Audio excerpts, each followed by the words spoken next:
and it's analyzing news stories, and it's showing you a tree map of the stories, so you can understand which of these stories is more important than the others in terms of views and links to them, and you can see less important ones are smaller.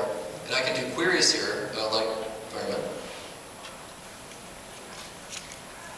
And as it's actually doing this query, it's now searching all these different news sources and countries for information on that particular topic. And you can see it raises more important stories up at the top here. If I want, I can turn off countries, or I can turn off topics like business. I can turn off, and it'll recalculate and show me just stories that are omitting the business category, which just seems like that's what I'm told. So we get rid of some others here.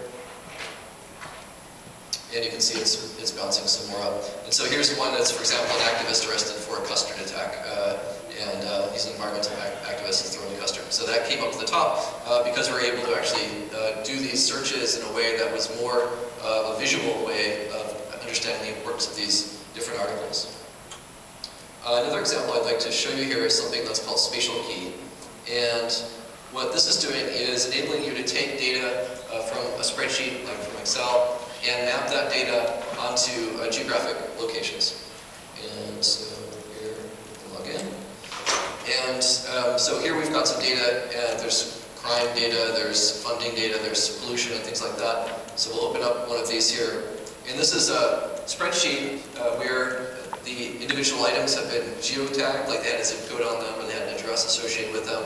And you can take that data, in this case pollution, and you can map it automatically onto the picture of the Earth here, and you can see the impact graphically. So you're not just looking at rows and columns of data now, you're actually seeing a nice heat map showing that data geocoded onto the screen here. And if I want to, I can choose different visualizations. So here's, I've got brighter and darker.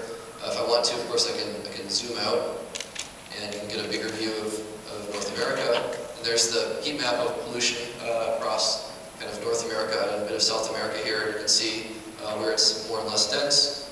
And if I want to just look at the higher impact ones, I can change the slider here to actually increase or decrease the amount of which levels of data are shown here. And you can overlay multiple data. You can say, where is it? A lot of pollution and a lot of crime. And you can do different ways to visualize it using circles, heat grid, heat map.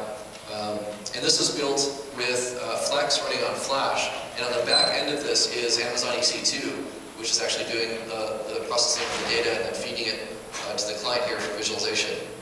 And then I can go and I can click on these areas, and you can see here's La Paz. It's one of the areas where more of the pollution is happening. So that's one way of doing kind of more interactive visualization, more graphical visualization of this data so that you can explore and understand it more easily.